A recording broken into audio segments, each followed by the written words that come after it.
에스겔 강의 14번째 시간 되겠습니다. 이번 시간에는 에스겔 23장서부터 보겠습니다. 23장서부터 보겠습니다. 주의 말씀이 다시 내게 임하여 말씀하시니라. 인자야, 두 여인이 있었으니 한 어미의 딸들이라. 그들이 이집트에서 음행하였고 그들이 젊은 때에 음행하여 그들의 자손이 짓눌렸고 거기서 그들은 그들의 처녀성의 젖꼭지를 멍들게 하였느니라.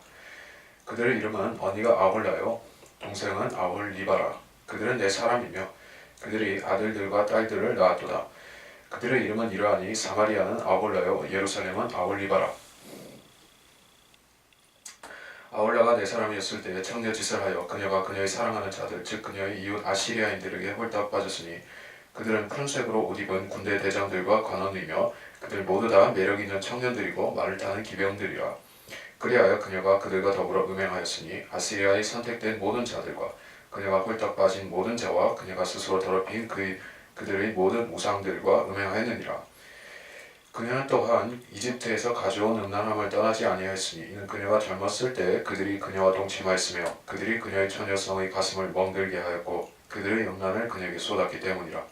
그러므로 내가 그녀를 그녀의 사랑하는 자들의 손 즉 그녀가 홀딱 빠진 아시리아인의 손에 넘겨주었더니 그들이 그녀의 벌거벗은 것을 드러내고 그들이 그녀의 아들과 딸들을 빼앗고 칼로 그녀를 죽였느니라. 그리하여 그녀가 여인들 가운데서 유명하게 되었으니 이는 그들이 그녀에게 심판을 내렸습니다. 그녀의 동생 아올리바가 이것을 보고도 그녀의 무절제한 사랑으로 언니보다 더 타락하여 그녀의 음란함이 언니의 음란함보다 더욱 심해졌느니라. 그녀가 자기 이웃 아시리아인에게 홀딱 빠졌으니 아주 멋있게 옷 입은 군대 대장들과 치리자들이며 말을 타는 기병들이며 그들 모두가 잘생긴 청년들이라. 그때 그녀가 더럽혀진 것을 내가 보았으니 그들이 둘 다 한 길을 택했도다. 그녀가 그녀의 음란을 더했으니 그녀의 벽에 그려진 사람들 즉 주홍색으로 그린 칼데아인의 형상들을 보았는데 그들은 허리를 띠로 둘렀고 머리는 물들인 긴 천으로 쌌으며 그들 모든 고관들은 그들이 고향 칼데아의 바빌론인들과 닮아 보이더라. 그녀가 자기의 눈으로 그들을 보자 그들에게 홀딱 빠져서 칼데아로 그들에게 사자들을 보내자 바빌론인들이 사랑의 침상으로 그녀에게 와서 그들의 음란으로 그녀를 더럽히니 그녀가 그들로 더불어 더럽혀지고 그녀의 마음이 그들로부터 멀어졌느니라. 그녀가 그처럼 자기의 음란함을 드러내고 자기의 벌거벗음을 드러냈으니 그때 내 마음이 그녀의 언니로부터 멀어졌던 것과 마찬가지로 그녀에게서 멀어졌느니라. 그래도 그녀는 자기의 음란한 짓을 더하여 이집트 땅에서 창녀짓하였던 그녀의 젊은 시절을 기억해내었도다. 이는 그녀가 그들의 정보들에게 홀딱 빠졌음이니 그들의 하체는 낙의 하체 같고 그들의 정수는 말의 정수 같으니라. 그리하여 너는 내 젊은 시절의 유방으로 인해 이집트인들에게 내 젖꼭지가 멍들었던 내 젊은 시절의 음란함을 기억하는도다. 자, 이것들은 전부 비유적인 말씀입니다. 그래서 이스라엘을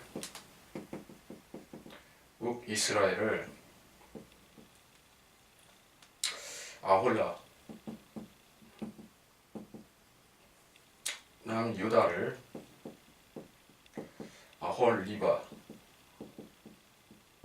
라는 여인에 비유해서 주님께서 그들이 남편을 떠나서 간음하는 여인과 같다 이렇게 말씀하고 있어요. 실제적으로 이스라엘과 하나님은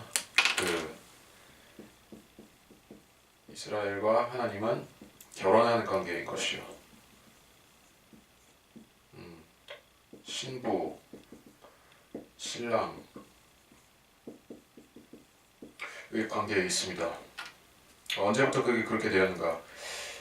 십계명을 수여받았을 때 시내산에서부터 언약이 체결된 것이.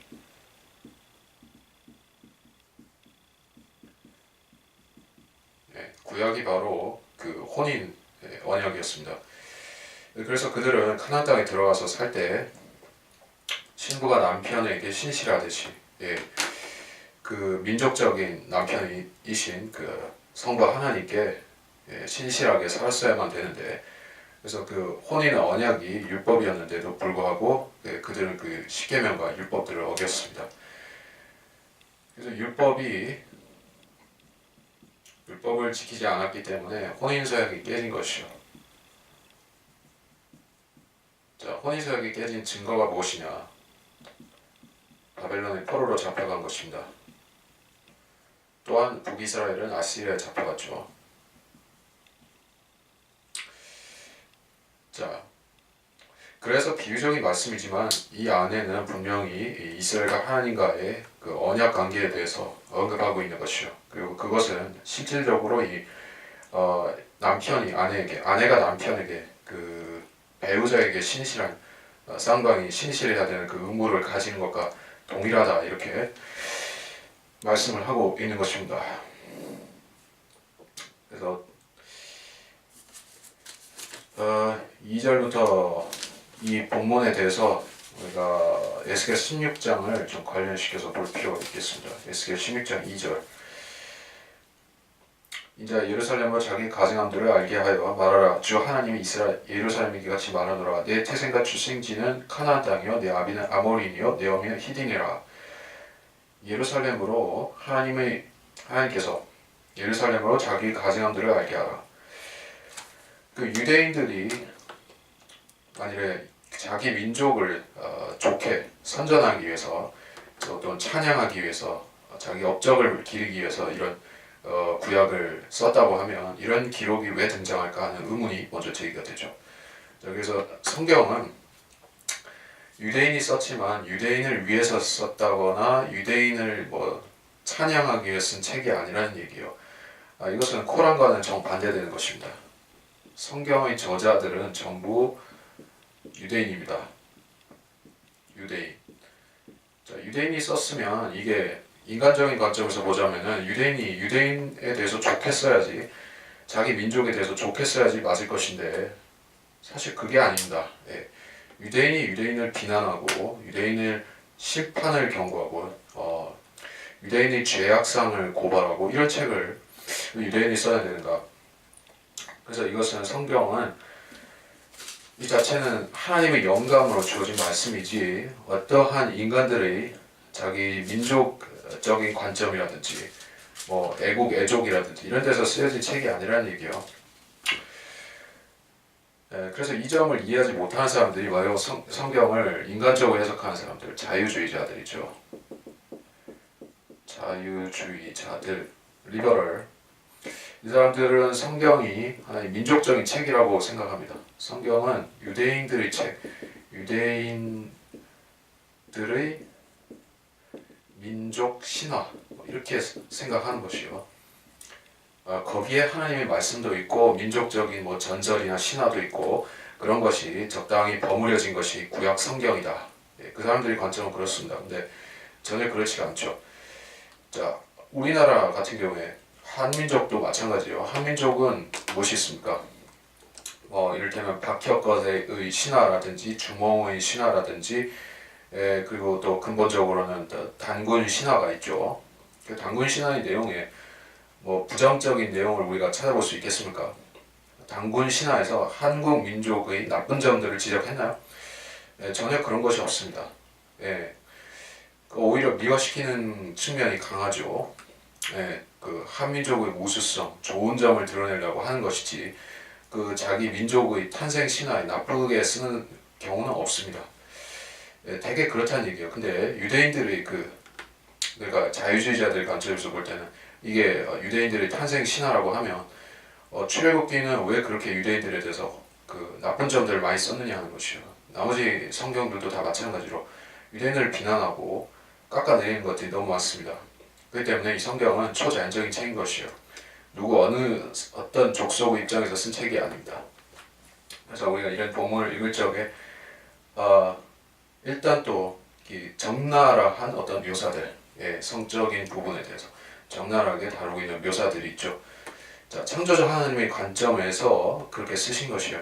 인간들이 볼 적에는 이게 무슨 성경이냐, 아니면 이게 무슨 성경이 아니라 무슨 포르노그래피 아니냐, 너무나 이게 외설적이다, 이런 식으로 또 비난하는 사람들이 있게 마련이에요. 그런 사람들은 이를테면 20절 같은 구절, 그들의 하체는 나귀의 하체 같다든지 말의 정수 같다든지 이런 걸 보고 이렇게 성경이 그 19금으로 지정되어야 된다. 이렇게 비난하는 사람들이 있게 마련이라는 얘기예요. 근데 우리가 알아야 될 것은 하나님께서는 인간의 죄악에 대해서 미화도 안 하시고 좋게 포장도 안 해주시기 때문에 그 잘못된 것은 잘못된 그대로 적나라하게 나타내시는 것이요. 그러니까 우리가 성경을 읽으면서 우리 자신을 거울로 비춰보는 것이 있다는 것을 기억하시기 바랍니다. 성경 자체가 인간들이 자기를 돌아보게 만드는 거울입니다. 한번 찾아볼까요?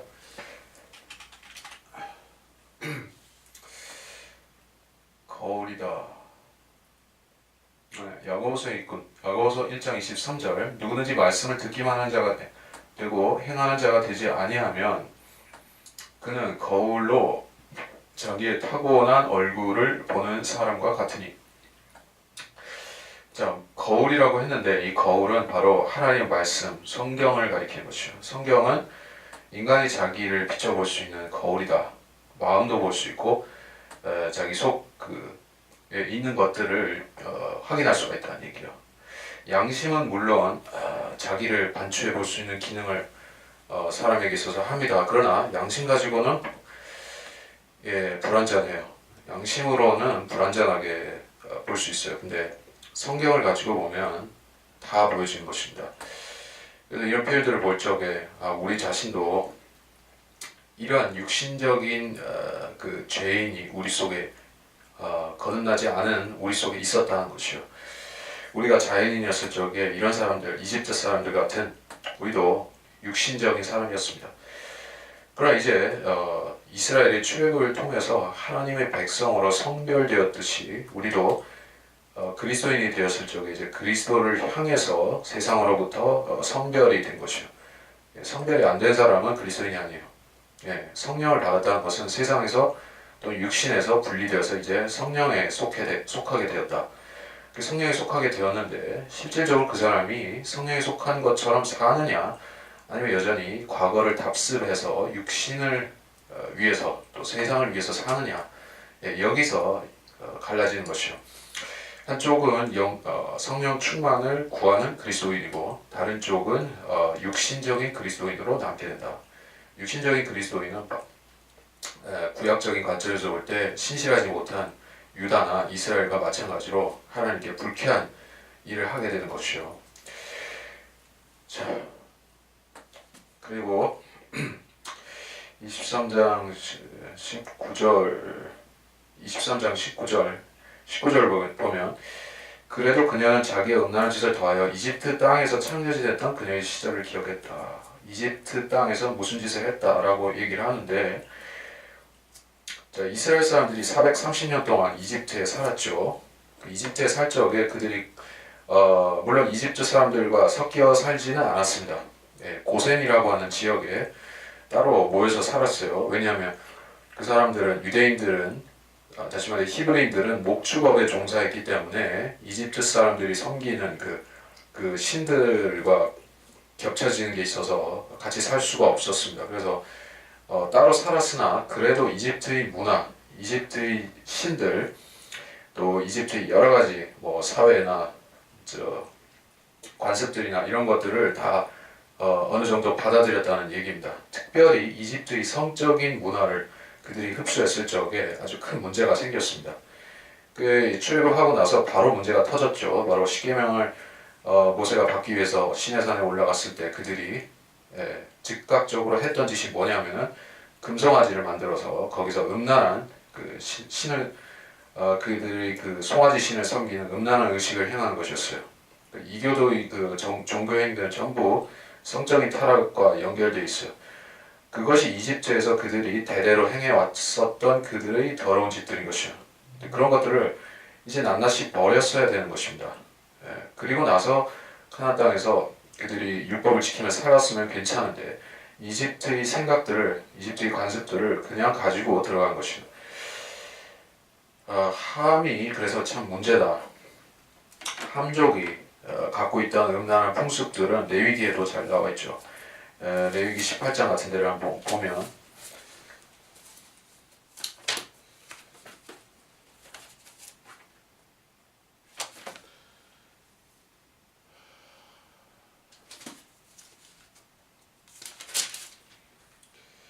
레위기 18장에 보면 거기 그 6절에서부터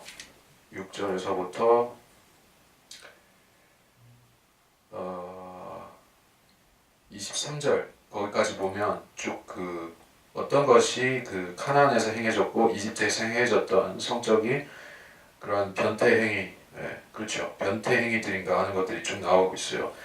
이런 짓들을 이스라엘이 했다는 얘기예요. 그래서 그 아올리바에 대한 이런 묘사가 나오는 것입니다. 그다음에 자기들끼리도 음행했고 또 이방인들을 끌어들여서 그 이방 종교를 흡수해서 또 새로운 음행을 개발해냈고 그 새로운 신들을 또 섬기고 그렇게 했던 것이요. 자, 그게 결과가 어떻게 되는가? 22절부터 그러므로 아울리바야 주 하나님이 말하노라 보라 내가 내 마음이 멀어진 내 사랑하는 자들을 내게 대적하여 일으키리라. 내가 그들을 데려와서 사면에서 너를 대적해 하리니 즉 바빌론인과 모든 칼데아인이요 푸것과 소아와 코아인과 그들과 함께한 모든 아시리아인이라. 그들 모두는 매력있는 청년들이요 군대 대장들과 치리자들이며 큰 군주들과 명사들로 모두가 말을 타는 자들이라. 그들이 전차들과 병거들과 수레들과 함께 큰 방패와 작은 방패를 갖추고 투구를 쓴 백성의 무리와 더불어 사면에서 너를 치러 오리라. 내가 그들 앞에 심판을 두리니 그들이 심판들을 따라 너를 심판하리라. 또 내가 내게 대하여 내 질투를 두리니 그들이 광포하게 너를 다룰 것이며 그들이 내 코와 내 귀를 잘라갈 것이요 내 남은 자들은 칼에 쓰러지리라. 그들은 내 아들들과 딸들을 데려갈 것이며 내 잔류물은 불에 삼켜지게 되리라. 그들 또한 내 옷을 벗기고 내 아름다운 보석들을 빼앗아가리라. 내가 내 음란함과 이집트 땅에서 가져온 내 음행을 내게서 이처럼 그치게 하여 내가 그들에게 눈을 들지 못하고 다시는 이집트를 기억하게도 못하게 하리라. 주 하나님이 같이 말하노라 보라 내가 너를 내가 미워하는 자들이 손 즉 내 마음이 멀어진 자들이 손에 넘기리니 그들이 증오함으로 너를 다루고 내 모든 수고한 것을 빼앗아가고 너를 벌거벗게 알몸으로 두리니 내 음행의 벗은 몸 즉 내 음란과 음행이 드러나리라. 내가 이런 일들을 내게 행하리니 이는 내가 이방을 쫓아 음행했고 내가 그들의 우상들로 더럽혀졌기 때문이라. 내가 내 언니의 길로 행하였으므로 내가 그녀의 잔을 내 손에 주리라. 주 하나님이 같이 말하노라 너는 깊고 큰 내 언니의 잔을 마시리라. 너는 비웃음을 받고 조롱을 당하리니 그 잔에는 많이 담겼도다. 너는 술 취함과 슬픔으로 논란과 황폐의 잔 내 언니 사마리아의 잔으로 채워지리라. 너는 그것을 마시고 다 빨아 마시고 그 깨어진 조각들을 부수며 내 자신의 가슴을 잡아 뜯으리니 이는 내가 그것을 말하였음이라. 주 하나님이 말하노라. 그러므로 주 하나님이 이같이 말하노라. 이는 내가 나를 잊었고 나를 내 등 뒤로 버렸기 때문이니 그러므로 너는 또한 내 음란과 음행을 담당할지니라. 자, 22절에 네 사랑하는 자들을 일으켜서 너를 대적해 한다 이렇게 얘기를 했습니다. 그러니까 인간의 지혜는 그렇습니다. 그러니까 동맹을 많이 맺으면 동맹은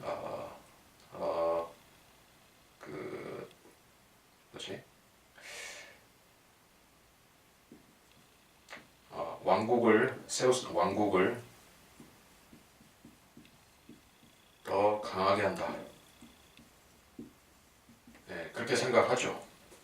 동맹을 많이 맺으면 특히 강한 나라들과 강국들과 동맹을 맺어놓으면 전쟁이 일어나도 문제없다 이렇게 생각하는 것이요. 그래 한반도 같은 경우도 그렇습니다. 지리적인 특수성도 있지만 그래서 한국 민족의 조상들은 중국이라든지 또는 북방 민족이라든지 조선시대 이후로는 주로 그 중화권의 그런 강국들 명나라를 의지해서 이렇게 동맹을 맺어서 이렇게 나라를 지탱하려고 했어요. 근데 그게 크게 호되게 당한 적이 있죠. 그게 바로 6.25가 아니라 임진왜란 그리고 병자호란. 자, 동맹이 정작 필요할 때는 큰 위력을 발휘할 수가 없었다는 얘기예요. 이스라엘 사람들은 그들 주변에 이집트라든지 아시리아, 바빌론 전통적인 강국들이 있었습니다. 아시리아가 세워지기 전에는 그때는 시리아였었는데 시리아와 북이스라엘은 서로 치고받고 싸우거나 했었지만은 어떤 때는 손을 잡고 동맹을 맺고 유다를 괴롭히기도 했었죠. 자, 유다 같은 경우에는 북이스라엘에 비해서 그 국력이 약할 수밖에 없었죠. 영토도 좁고 그 지파도 둘밖에 없기 때문에 그렇기 때문에 더욱 동맹에 의존해서 자기들이 이 험난한 세파를 해쳐야겠다 이런 생각을 가지고 부지런히 이집트에도 눈치를 보고 바벨론에도 눈치를 보고 소위 그 중동의 균형자 역할을 하려고 했었던 것이에요.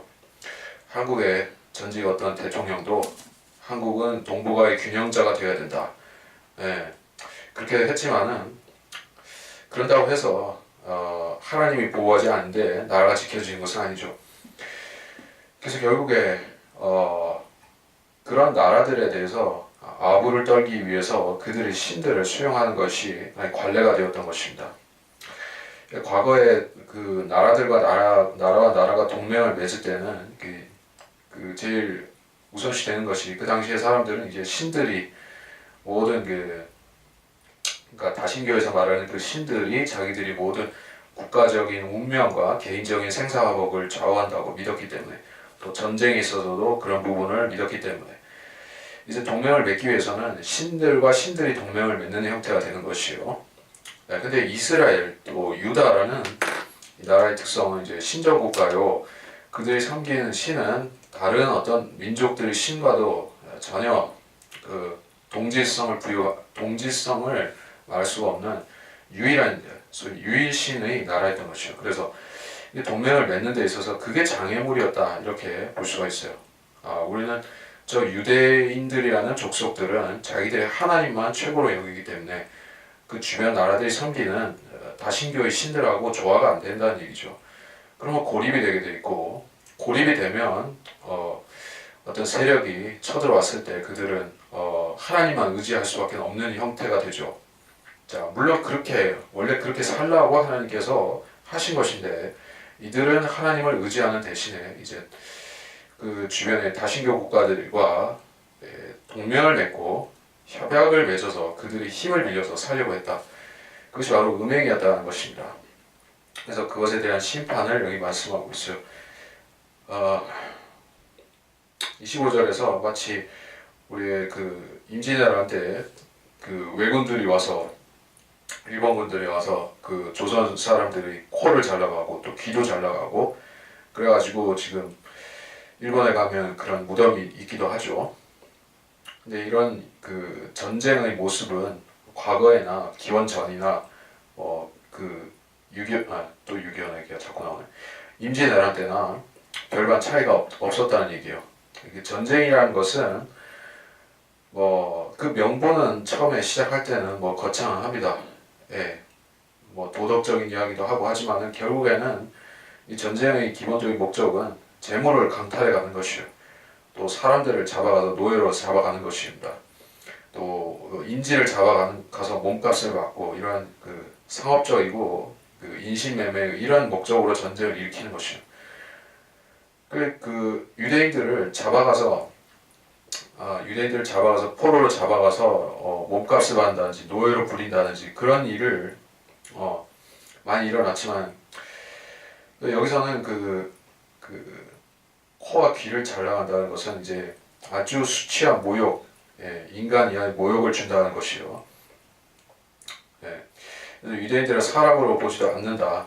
그런 식으로 자기들이 마치 유대인들 자신이 마치 그 가나안 정복할 때 사정없이 그 가나안 거민들을 쳤었죠.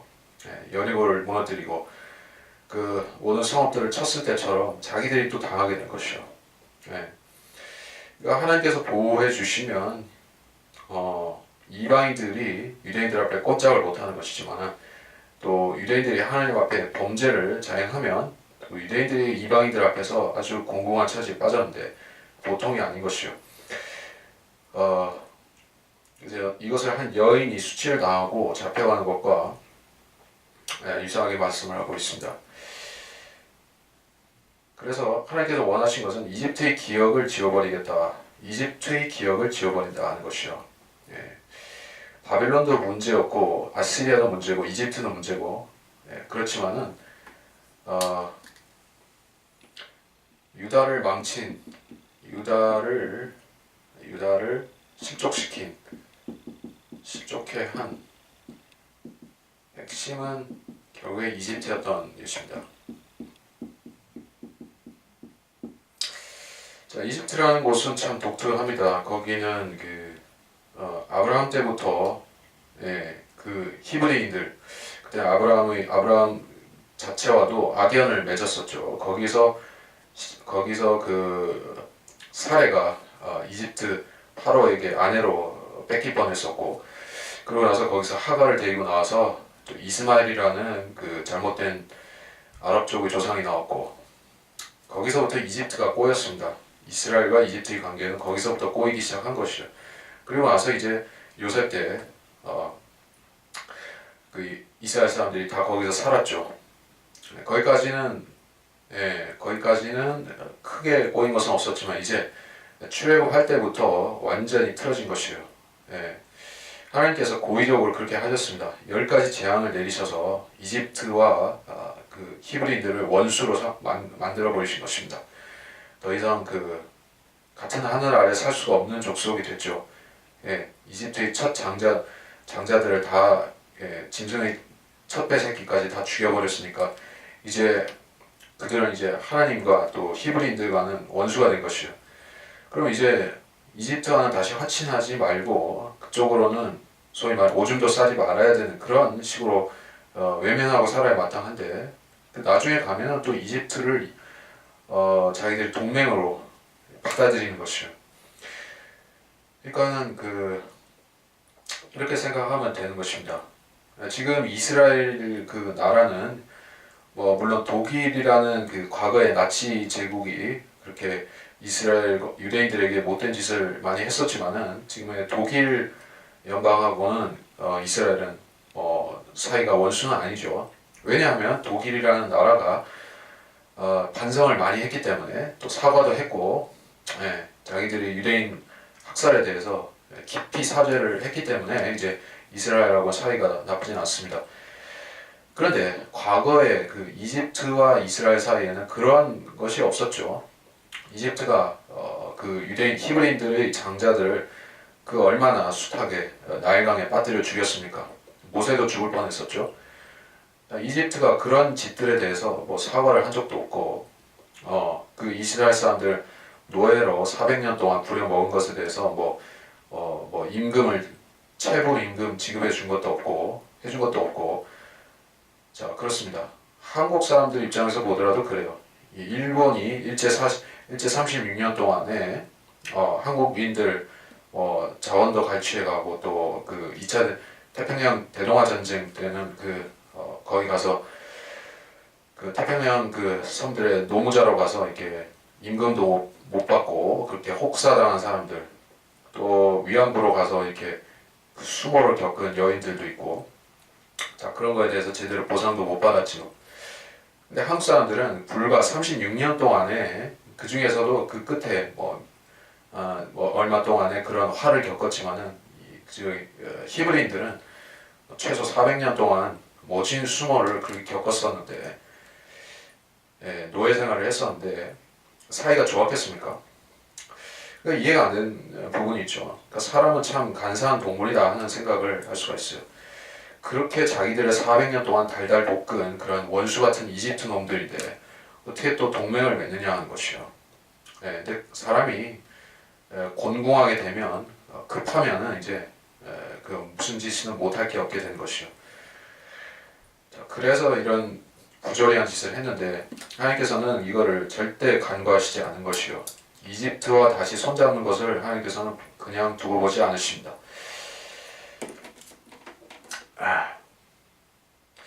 내가 내 언니 31절 내 언니의 길로 행하였으므로 내가 그녀의 잔을 내 손에 주리라. 자, 똑같이 나라를 멸망시키고 똑같이 잡혀가게 하겠다는 말씀이죠. 그래서 32절에 내 언니 잔을 마시리라. 이것은 심판의 잔, 진노의 잔, 그렇습니다. 그래서 이 잔을 마시는 자는 취하고 하나님의 심판으로 들어가서 멸망하는 것이요. 그 잔에는 많은 것이 담겼다. 33절 너는 술 취함과 슬픔과 놀람과 황폐함으로 채워진다. 자, 술 취함은 자 여기서 언급되는 것은 이 잔 자체가 취하게 하는 그들이 재난에 대처할 수 없게 무기력해지게 만든다는 것이요. 술 취함에 어떤 민족이 영적인 술 취함에 들어갔든 아니면 실질적인 술 취함에 빠져있든 술독에 빠져있든 간에 그 민족은 위태롭게 된 것이요. 술을 즐기는 민족치고 그 끝이 좋은 경우가 없다는 얘기죠. 34절 너는 그것을 마시고 다 빨아 마시고 조각을 부수고 잡아 뜯어라. 그 술잔을 마시고 그 잔을 던져서 깨버리는 그런 그 관습이 어떤 민족들에게는 있죠. 가령 러시아 사람들이 그런 사람들은 이게 결혼할 때 이게 술잔을 받아서 마시고 그 잔을 던져서 깨버리죠. 그러면은 이게 부부가 오래 해로할 수 있다. 이렇게 그 미신인데 그런 관습을 갖고 있습니다. 근데 여기서는 그런 의미에서 좋은 뜻에서 이렇게 깼다는 게 아니라 마시고 보니까 이게 너무나 자기한테 임한 것이 화와 재앙이 임했다는 것을 알고 너무나 기가 막혀서 화가 치밀어서 깼다 이런 의미도 있겠죠. 예, 그러니까 자기가 기막힌 처지에 빠졌다는 것을 깨달은 것이요. 자기가 사면초가에 처했다는 것을 이제 안 것입니다. 그러니까 마치 다니엘서에서 벨사살 왕이 하나님의 전의 기명들을 가지고 술잔치를 벌이다가 그 밤에 하나님의 손가락이 회벽에 나타나서 메네메네 데켈 우파르신이라고 쓰셨을 때 그때 경악하고 놀라서 죽을 것 같은 공포 그거에 비견할 수 있겠죠. 이 유다가 처한 상황이 그렇다는 얘기예요. 35절 그러므로 주 하나님이 이같이 말하노라 내가 나를 잊었고 내 등 뒤로 버렸다. 자, 이스라엘은 아내였고 하나님께서 남편이심을 그들이 잊어버린 것이요. 36절 주께서 또 내게 말씀하시니라 인자야 내가 아울라 아올리바를 심판하려느냐 그렇다면 그들의 가증함을 그들에게 선포하라. 이는 그들이 간음하였으며 그들의 손에는 피가 있고 그들의 우상들과 더불어 간음하였으며 그들이 내게 낳아준 아들들로 그것들을 위하여 불을 지나가게 하여 그들을 삼키게 하였음이라. 더욱이 그들이 이것을 내게 행하였으니 즉 그들이 같은 날 나의 성소를 더럽히고 나의 안식일들을 모독한 것이라. 이는 그들이 그들의 우상을 위하여 그들의 자녀를 죽였던 당일에 내 성소에 들어와 그것을 더럽혔음이라. 뭐라 그들이 내 집 한가운데서 그같이 행하였도다. 또 너희는 사자를 보내어 먼 곳으로부터 사람들을 오게 하였으며 뭐라 그들이 오니 너는 그들을 위하여 몸을 씻고 눈을 그렸으며 장식품으로 몸을 단장하고 품이 있는 침상에 앉아 그 앞에 상을 마련하고 그 위에 내 향과 내 기름을 놓았도다. 편히 지내는 무리의 음성이 그녀와 함께 있었으며 또 강야로부터 어중이 떠중이들과 사베인들을 데려오니 그들이 저들의 손에 팔찌를 끼워주고 저들의 머리 위에 아름다운 왕관을 씌웠도다. 내가 간음으로 수약해진 그 여인에게 말하노라 이제 그들이 그녀와 더불어 음행하며 그녀가 그들과 더불어 음행하겠느냐. 그런데 그들은 그녀에게 들어가기를 창녀지단 여인에게 들어가는 것 같이 음란한 여인들 아올리바에게 들어갔도다. 37절에 또 얘기하죠. 그들이 내게 준 아들들로 그것들을 위해 불을 지나가게 하였다. 자, 토펫에서 이게 아기들을 죽이는 것을 말하는 것이요. 그래서 모든 우상 숭배에는 인신 제사 우상 숭배에는 아주 혐오스러운 것들을 포함하고 있어요. 인신 제사가 있고 거기에 음행이 곁들여지는 것입니다. 사실 그게 하나의 사이클을 이루고 있다 이렇게 말할 수가 있죠. 우상 숭배 의식을 하면서 음행을 하고 음행은 또 잘못된 출산을 낳고 또 그런 아이들을 인신 제사를 드리고 사이클을 돌리는 것이요. 그러니까 그들이 신들을 섬기는 의식에 그 자식들을 낳아서 자식들을 그 신들을 위해서 불살라 바치는 의식을 행함으로써 그들은 그 자기들의 종교 의식을 완성하는 것입니다. 자, 이런 의식이 지금은 뭐 현대화된 종교들에서는 뭐 거진 사라졌죠. 예. 그래서 이것을 대폭 완화한 형태로서 캐톨릭 미사는 그 어떤 포도주와 빵, 포도주, 누룩 없는 빵을 가지고 식인, 인간 제사 이거를 상징화해서 쓰고 있죠. 그러니까 그 식인종들은 실제로 사람을 잡아서 살을 먹고 피를 마시고 그런 의식을 하기 때문에 야만인이라고 불리지만은 이런 것을 그 현대인들 문명화된 사람들이 소위 그 종교 시설들 성당이니 교회니 이런 식으로 종교 시설에서 이런 상징화된 의식을 행하면 그 사람들은 어떤 고상한 종교를 믿는다 이렇게 간주가 되죠.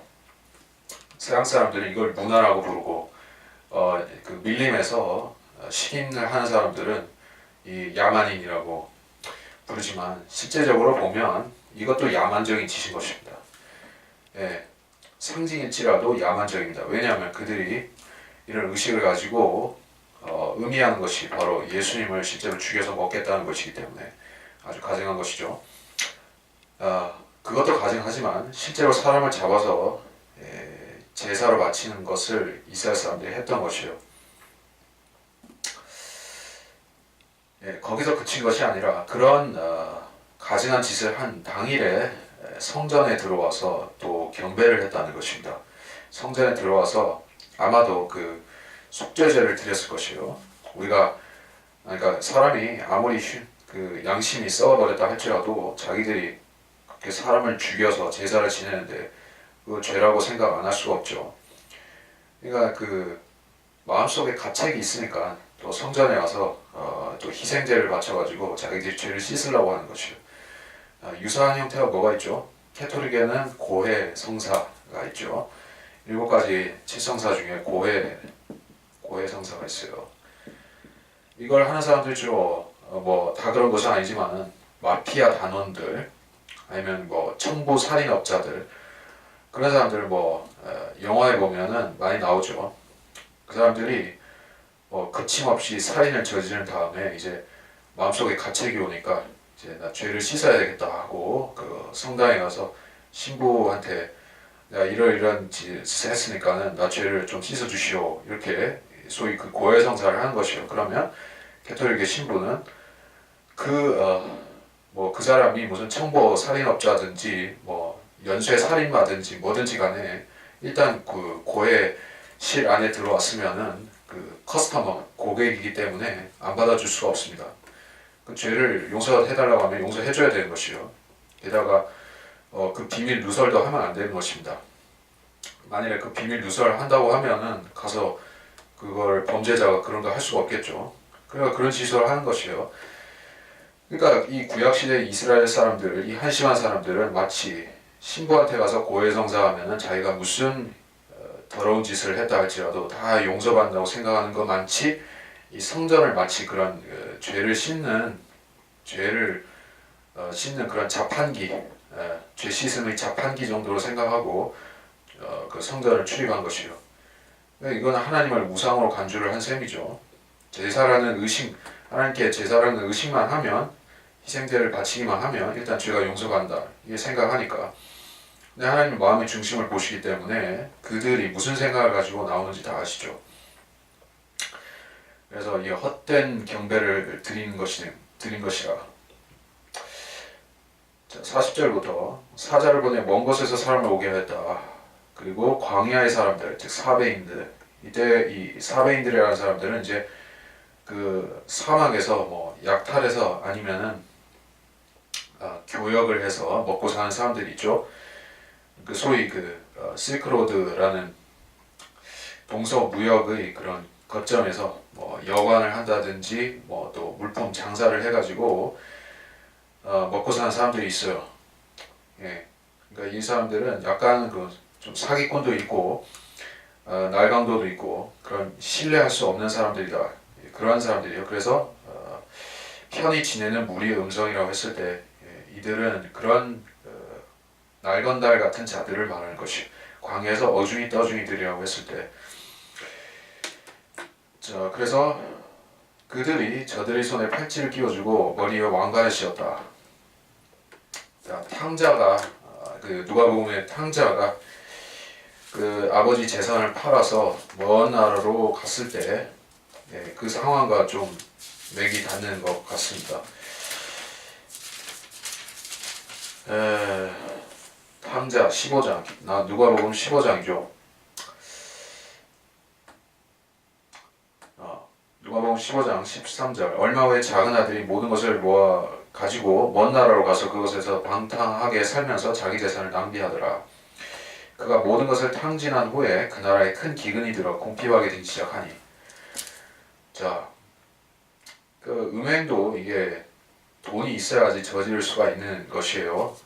먹고 죽을 돈도 없는 사람은 음행, 뭐 소위 말해서 이게 뭐 바람도 못 핀다는 얘기예요. 이스라엘은 이제 먹고 살만해지니까 이제 딴 생각을 하고 딴 짓을 했는데 이스라엘이 이제 좀 살만할 때는 주변에 와서 유대인들한테 빌붙어서 아부도 떨고 또 서로 놀아주고 하지만은 이제 43절을 보니까 내가 간음으로 인해 쇠약해진 그 여인에게 말하더라. 이제 구군이 다 해가니까 이제 단물을 빨아먹을 것이 없어졌다는 얘기요. 단물 빨 것이 없어지니까 이제 친한 척하고 아부 떨고 했던 자들이 이제 다 배신 때리고 가버린다는 얘기예요. 유대인들은 자기들이 어중이 떠중이들과 친구라고 생각했지만 그들은 아니었습니다. 그들은 단물을 빨고 있었을 뿐인 것이에요. 마치 부자 친구 옆에 붙어서 단물 빠는 그러한 몰입애들과 유사한 자들이었던 것이요. 그래서 작은 아들이 누가복음 15장에 작은 아들이 먼 나라로 가서 재산을 막 탕진할 때는 옆에 아첨한 사람들이 부지런히 들락날락 했겠죠. 모든 것을 다 빨려버린 뒤에 재산이 다 털려버린 뒤에는 이제 친구도 없고 아내도 없고 아무것도 없게 되었습니다. 그래서 너무나 궁핍하게 되어서 이제 돼지 우리에서 뒹굴게끔 된 것이요. 그것이 아홀리바에게 일어난 일과 같습니다. 45절. 의로운 사람들이 가늠한 여인들의 행실에 따라서 피를 흘린 여인들의 행실에 따라서 그들을 심판하리니 이는 그들이 가늠한 여인들이며 그들의 손에는 피가 있기 때문이라. 주 하나님이 이같이 말하노라. 내가 그들에게 군대를 데려와서 그들을 옮겨지게 하고 약탈을 당하게 하리라. 그 군대가 그들을 돌로 치며 칼로 죽일 것이요 또 그 군대가 그들의 아들들과 딸들을 죽이며 그들의 집들을 불러 살으리라. 내가 그와 같이 그 땅에서 음란을 그치게 하여 모든 여인들로 너희의 음란을 쫓아 행하는 것을 배우지 못하게 하리라. 그들이 너희에게 너희의 음란을 보응하리니 너희는 너희 우상의 죄들을 담당할 것이라. 그리하면 너희는 내가 주 하나님인 줄 알리라. 45절. 의로운 사람들이 그들을 심판할 것이다. 의로운 사람들이 심판한다고 했는데 누가 의롭다는 것인지 명시되어 있지는 않지만은 여기서는 바벨론 사람들을 말하는 것이요. 바벨론 대 이집트. 사실은 신바벨론 제국이죠.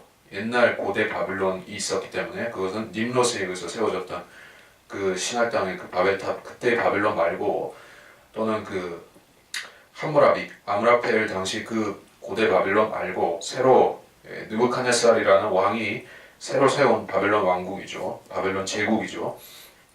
그 제국하고 이집트하고 싸웠는데 이집트가 졌습니다. 그래서 바벨론의 식민지가 되어버렸죠. 자, 항상 하나님께서는 어떤 나라가 어떤 나라를 이겨서 얘가 종이 되고 얘가 주인이 되고 또 이스라엘까지도 중간에 껴있던 이스라엘까지도 바벨론에 먹혀서 종이 되고 자, 왜 그렇게 한쪽은 하나님께서 승리하게 하시고 한쪽은 노예로 만들어 버리시느냐. 이쪽보다 이쪽이 더 악했기 때문에 덜 악한 쪽이 이기게 하신 것이요. 예, 덜 악하다는 의미에서 좀 덜하다는 의미에서 의인이라고 한 것입니다.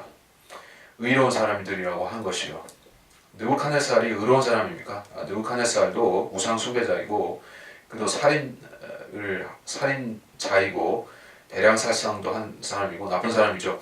하지만 그 이집트라든지 그 당시에 이스라엘의 그런 행태를 비교해 볼 때는 그래도 바벨론이 좀 낫다는 얘기예요. 그래서 그 바벨론을 의로운 사람들이라고 여기에 부른 것입니다. 46절 내가 그들의 군대를 데려와서 바벨론 군대를 데려와서 그들을 옮겨지게 하고 바벨론을 옮겨지게 하고 약탈당하게 한다. 그 군대가 그들을 돌로 치고 죽인다. 자, 바벨론의 한 일입니다. 47절에서 이 구절에서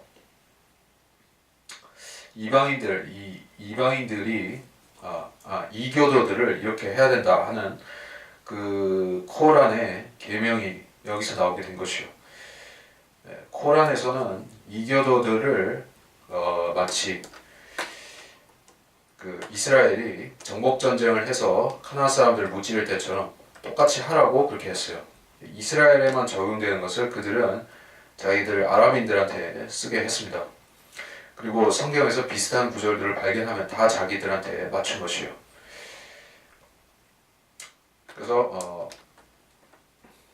이게 그 말하자면은 그 민간인들과 군인을 구별하지 않고 살육하는 것인데, 뭐 고대의 전쟁들은 이런 형태로 뭐 주로 많이 진행이 되었습니다. 이런 형태로 됐지만은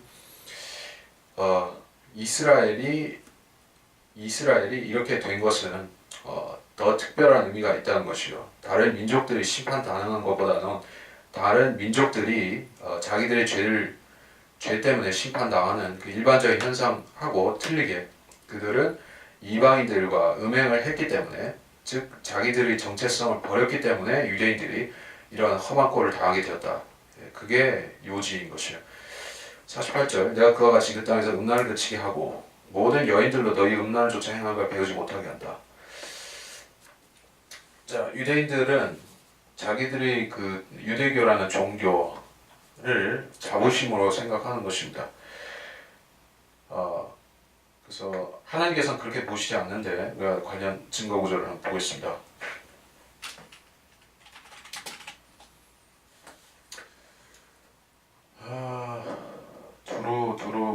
두루 다닌다. 네, 마태복음 23장 15절 위선자인 서기관들과 바리새인들아 너희에게 화 있으리라. 이는 너희가 한 사람의 계종자를 얻으려고 바다와 육지를 두루 다니다가 얻고 나면 그를 너희보다 2배나 더 악한 지옥의 자식으로 만들기 때문이라. 이 사람들이 자기들이 음행을 전파하고 다니는, 마치 누룩을 전파하거나 전염병을 전파하거나 이런 사람들처럼 이 잘못된 종교, 유대교, 여기서는 유대교죠. 잘못된 종교를 전파함으로써 이방인들을 파멸에 이르게 만드는 자들이 있었다는 것이요. 그러니까 유대교라고 했을 때 우리는 모세를 생각하고 여호수아, 엘리야, 그 사무엘, 다윗 뭐 이런 사람들을 막 떠올리게 돼 있죠. 거룩한 유대교. 예. 아니면 뭐 또 뭐가 있을까요? 유대교라고 하면 그런 좋은 이미지를 떠올리지만은 실제로 보면 유대교는 우상 숭배로 점철된, 이게 잘못된 길로 나간 종교인 것이요. 하나님께서 고치려고 무던히 노력하셨고 바로잡기 위해서 채찍도 휘두르셨고 매질도 많이 하셨지만 결국에는 엇나가 버린 종교가 유대교인 것입니다. 이 종교에는 희망이 없습니다. 그러나 유대인들에게는 희망이 있고 유대교회는 희망이 없습니다. 그렇기 때문에 이 사람들은 자기들의 음란, 유대교를 이방 종교와 섞어서 만들어낸 그 유대교를 이방인들에게 수출해서 더 그 이방인들의 죄를 증가시킨 것이에요. 그러니까 유대교에서 나온 잘못된 종교들이 있다는 얘기예요. 유대교에서 나온 잘못된 종교. 유대교를 조상으로 하는 종교. 자, 일단 기독교가 있습니다만은 기독교는 예외로 생각해야 됩니다. 왜냐하면 이것은 예수 그리스도로 시작했기 때문에 예수 그리스도 자체가 유대교에서 박해를 받아서 죽임을 당하신 것이죠. 그래서 유대교에서 동등하게 시작된 것이 아니고 이건 예외고 그걸 제외하고는 캐토릭이 물론 기독교와 유대교를 서로 짬뽕하는 부분이 있습니다만은 그 제도 자체는 제사장 종교에서 가져온 것이에요. 구약 제사장 종교를 얼기설기 꼬아서 만든 것이 캐토릭이고 그리고 한 가지가 더 있는데 그게 이슬람입니다. 이슬람도 유대교를 상당히 많이 베낀 것입니다. 유대교에다가 자기들의 미신을 또 거기다가 기독교도 약간 버무리고 해가지고 만들었습니다. 근데 그런 사람들은 이제 유대인들의 음행을 배운 것이에요. 그러니까 유대인들이 탈무드도 만들고 자기들이 헛된 종교 관습들을 만들어서 헛되이 하나님을 섬겼었던 것과 마찬가지로 이 사람들도 자기들이 유일신을 믿는다고 주장을 하면서 캐톨릭도 우리 유일한 하나님을 믿는다. 이슬람도 자기들 유일신 알라를 믿는다. 자기들이 하나님을 믿는다고 주장은 하지만 실제적으로 보면 그 사람들은 탈무드를 믿으면서 하나님 믿는 채 하는 유대인들과 별로 다르지가 않습니다. 똑같은 자들이죠. 똑같은 자들.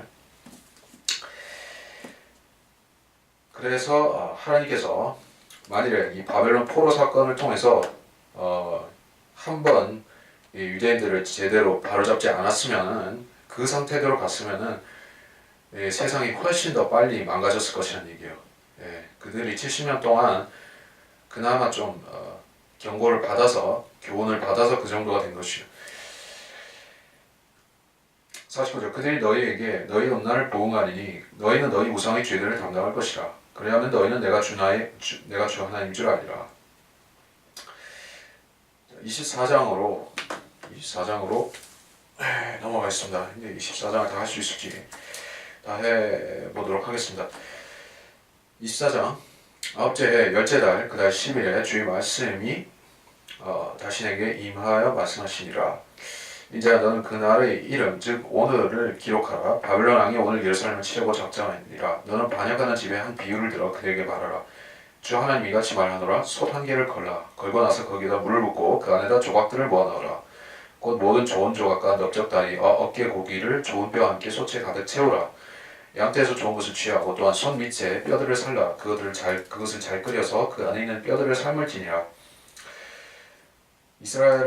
예루살렘에 대한 심판이 솥에다가 이 고기와 뼈를 삶는 것과 같이 이렇게 묘사를 하셨습니다.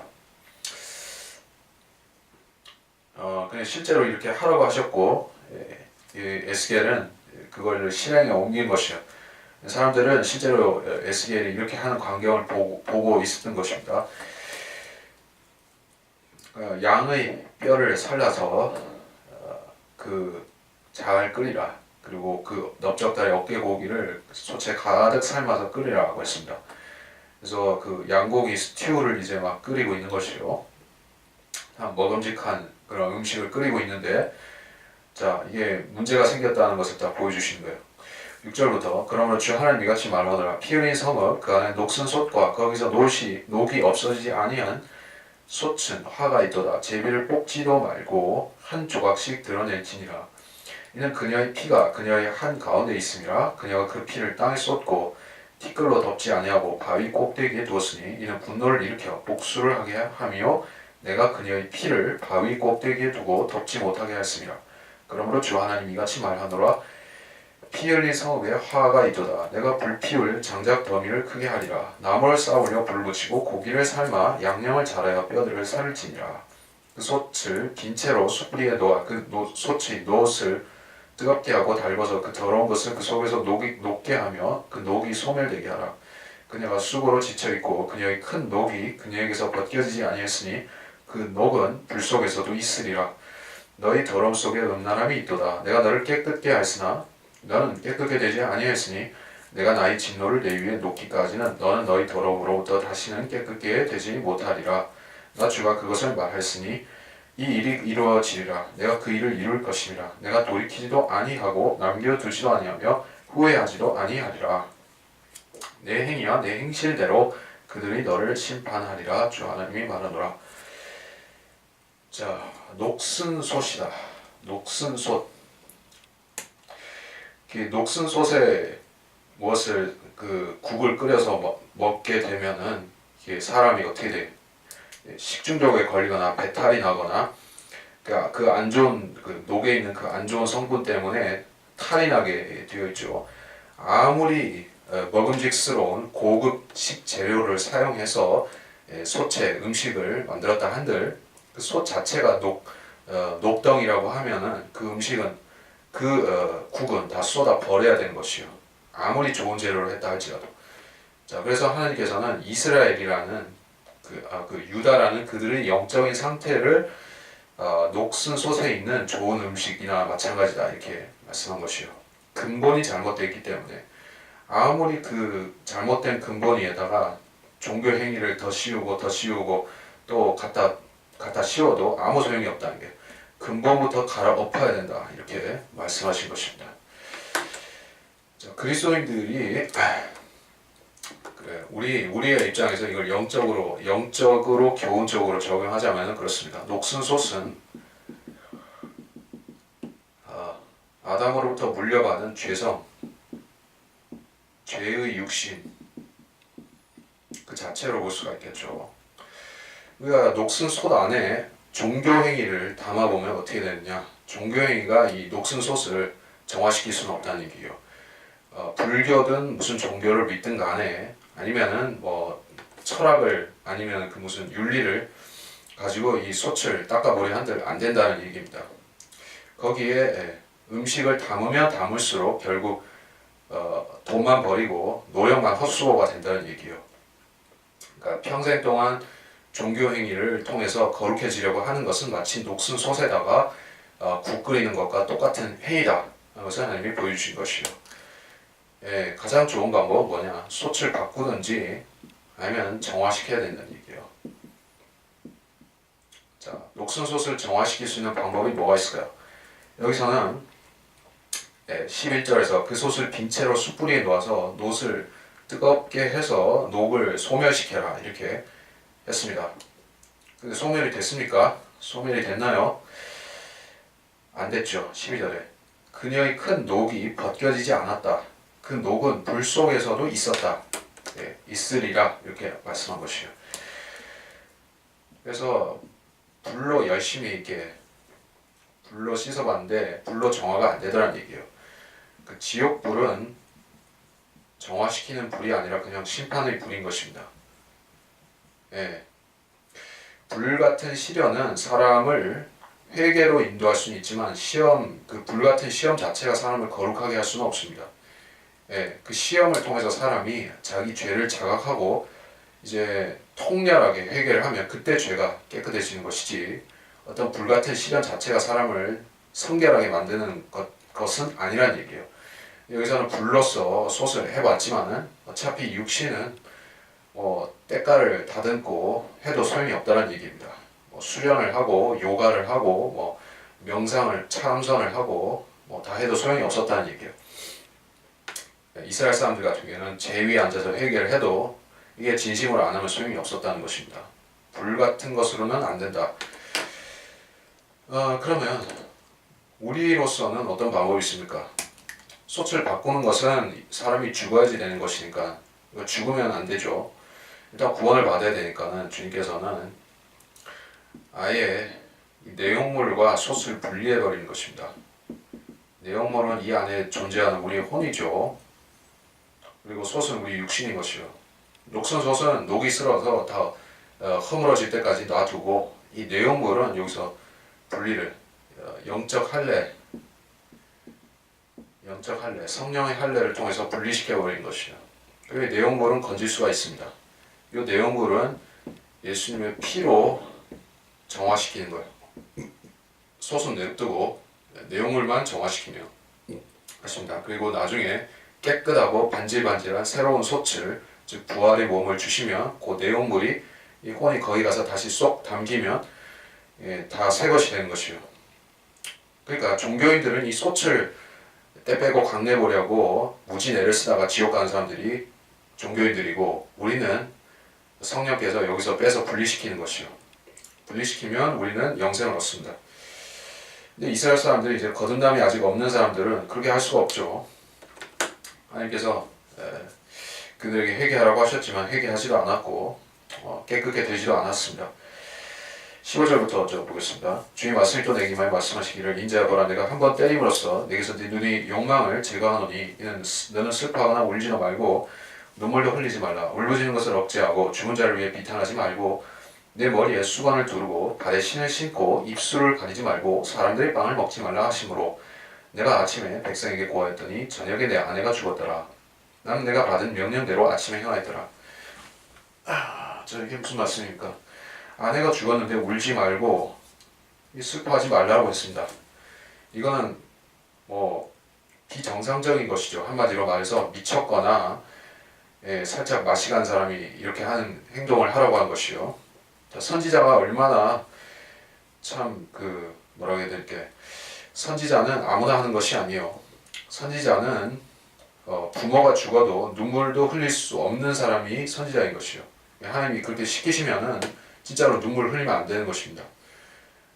그러면 이게 인지상정적으로 볼 때 전혀 말이 안 되는 얘기라 할지라도 하나님이 그렇게 하셨으니까 하지 말라고 했으면 하지 말아야 되는 것이요. 그러니까 하나님께서 하라고 하면 해야 되고 하지 말라면 말아야 되는 것이요. 선지자들은 그냥 일반인들이 대충 믿고 하나님 믿는 체 하듯이 하면서 될 수 있는 것이 선지자가 아닌 것이요.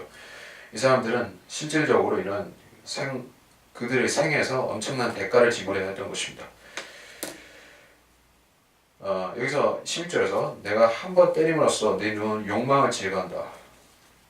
자, 이스라엘에 대한 징계를 통해서 하나님께서 요구하시는 것은 이제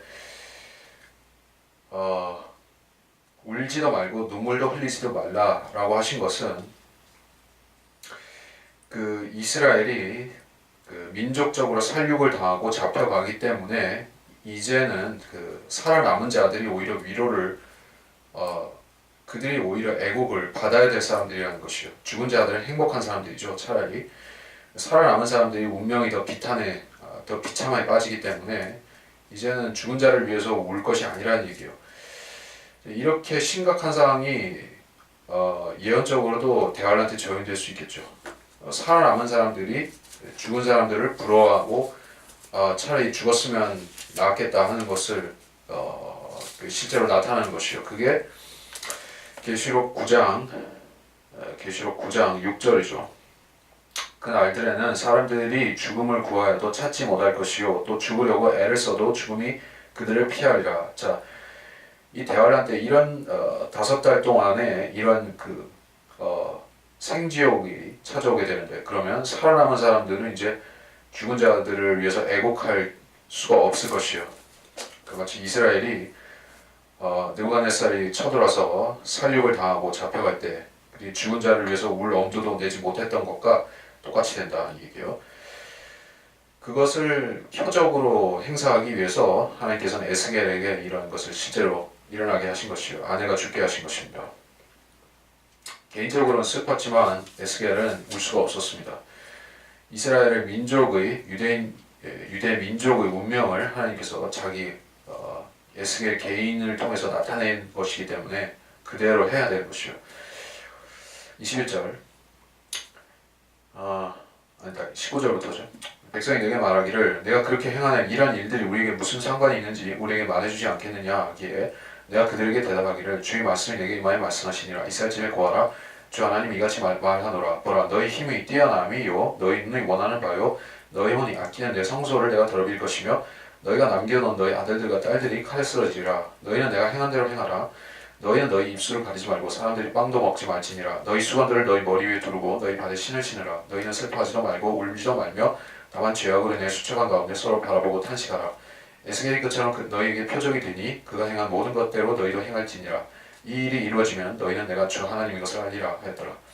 또한 너희 인자야, 또 내가 그들로부터 그들의 힘과 그들의 영광의 기쁨과 그들의 눈의 기쁨과 그들의 마음을 둔 그들의 아들들과 딸들을 제거하는 날, 바로 그 날에 도피하는 자가 내게 와서 내 귀에 그 일을 들려주지 아니하겠느냐. 그날에 내 입이 도피하는 자에게 열려서 내가 말하고 다시는 벙어리가 되지 아니하리라. 내가 그들에게 표적이 되리니 그들이 내가 주인 줄 알게 되리라. 여기는 설명할 것은 크게 없지만 21절에 너희가 아끼는 성소, 너희 혼이 아끼는 성소를 내가 더럽힌다라고 했습니다. 이스라엘 사람들이 배교했지만 우상을 따라갔지만 이방인들의 풍습을 받아들였지만 그래서 그들은 음행을 행하고 가증한 짓들을 벌이고 인신제사를 드리고 이런 짓들을 하는 와중에도 성전은 끔찍히 여겼던 것을 우리가 알 수가 있어요. 성전이란 그런 성전은 유대인들의 구심점이죠. 유대인의 구심점, 민족적인 구심점, 종교적인 구심점, 역사적인 구심점. 유대인은 성전과 떼어놓고 말할 수가 없을 정도. 자, 지금 이스라엘이라는 나라는 성전 없이 존속하고 있어요. 이것은 매우 이상한 상황입니다. 매우 이례적인 상황입니다. 사실 원칙적으로 보자면은 순리대로 되었더라면은 이스라엘 나라가 1948년 세워지고 이제 67년에 예루살렘이 탈환이 되었다. 그 시점에 가면 아마 즉시 거기서 성전을 짓기 시작했어야지 그게 정상인 것이요. 근데 못 짓고 지금까지 꾸물어 이렇게 못 짓고 있는 상황이 좀 이상한 상황이죠. 차라리 유대인들은 그렇게 자기들이 이방 땅에 흩어져서 이리 밀리고 저리 밀리고 다니는 와중에도 성전을 항상 염두에 두고 있었습니다. 우리 민족이 성전만 세워지면 이렇게 수모를 안 당하고 살 수가 있는데 우리가 성전이 없어서 이런 꼴을 당하고 있다. 이렇게 그들은 생각하고 있었다는 얘기예요. 성전은 그래서 그들에게 역사적이며 종교적이며 모든 의미가 거기에 함축이 되어 있는 것이죠. 그래서 유대인들은 설령 하나님이 막더라도 성전을 짓고 말 것입니다. 성전을 짓게 되는데 그것이 대환란 때 이루어지는 일입니다. 근데 과거에도 그 성전 만능주의는 그들의 그 민족의 패착을 가져왔었던 것을 우리가 볼 수가 있어요. 주님 당시에도 유대인들은 성전이 그들의 민족의 자부심과 같았습니다. 네, 그래서 그 웅장하고 화려하고 단장된 성전을 보면서 우리 민족의 미래는 그래도 밝을 것이다. 이런 식으로 그들은 낙관했었던 것입니다. 근데 성전이 AD 70년에 무참하게 불살라지고 무너진 다음에는 그들 민족의 자부심이 완전히 구겨진 것이요. 앞으로도 마찬가지가 될 것입니다. 이제 대환란이 일어날 것이고 대환란이 시작되고 성전이 있게 될 것이고 성전에서 3년 반 동안 제사가 드려지면 이스라엘 사람들이 얼마나 기고만장 하게 될 것입니까? 그들의 교만은 이제 바벨론에 잡혀가기 직전에 그 유대인들의 콧대와 비슷하게 될 것이요. 그러다가 한 번에 멸망하는 것입니다. 21절은 이제 대환란에도 적용이 되는 말씀이라는 얘기입니다. 실제로 적용될 얘기라는 것이죠. 그리고 두 번째로 에스겔은 유대인들에게 있어서 표적이 되는 사람이었다. 얘기해요. 마지막 얘기니까 표적이라는 것은 사인. 주님께서 인자의 표적을 보여주겠다. 인자의 표적은 인자의 표적이 아니라 요나의 표적. 그걸 중심으로 좀 보고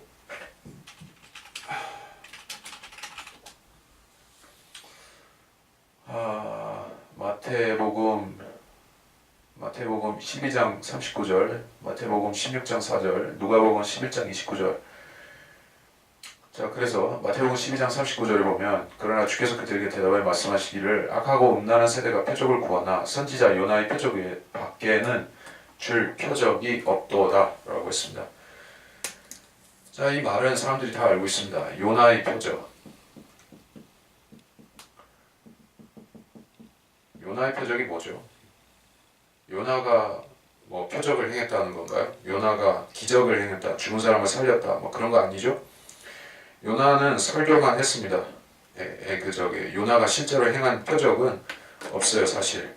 요나는 받기만 한 사람이고, 그는 니느웨 성에 가서 설교를 했지만 그건 또 마지 못해서 했던 것이고, 요나는 별로 잘한 게 없습니다. 근데 요나 자체가 표적이에요. 요나라는 사람의 요나의 사람 자체가 표적이에요. 예, 그런 의미가 돼요. 선지자는 그들 자체가 표적입니다.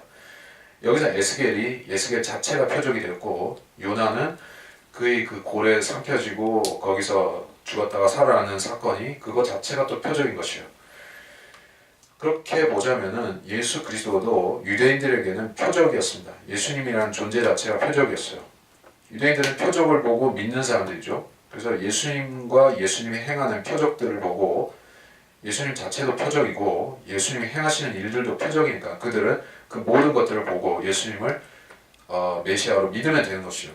안 믿었기 때문에 표적은 이제 그들에게 오히려 그 양날의 칼처럼 심판으로 돌아오게 되는 것이죠. 표적은 안 믿으면은 그게 심판이 됩니다. 그러니까 여기서도 에스겔이 보여준 것도 동일한 것이요. 만일에 에스겔이 자기 나름 어떤 합리주의 정신을 발휘해가지고 하나님께 부득불 애걸 했다고 치면 어떻게 될까요? 하나님 아무리 그래도 그렇지 아내를 죽이실 것까지는 있습니까?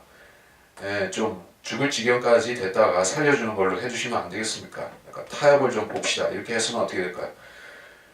유대인들은 표적을 보고 믿는 사람들이에요. 그래서 그거 그대로 보고 믿는 사람들이기 때문에 그래서 약간 뭐 타협을 보자든지 이런 식으로 해가지고 대충 하면 안 믿는 것이요. 그러니까 죽으라고 하면 아주 죽어야 되는 것이고, 그러한 표적을 가지고 사람들한테 납득을 시키는 것이죠. 그러니까 표적이라는 것은 무슨 협상이나 타협이나 그런 대상이 아닌 것이요. 하나님께서 이것은 그 사람들의 생과 사를 가르는 심판의 잣대가 되는 것이기 때문에 이렇게 하실 수밖에 없었다는 얘기예요. 하나님께서는 때로는 심판을 행하기로 작정하셨다가도 물리시는 경우가 있죠.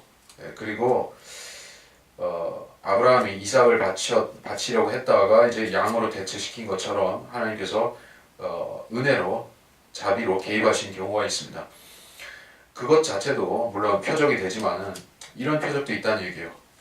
유대인들이 이제 그 자기들이 아주 배은망덕하게 하나님을 저버렸기 때문에 그들에게 대해서 임하는 인정사정 없는 심판을 에스겔을 통해서 보여주시는 것입니다.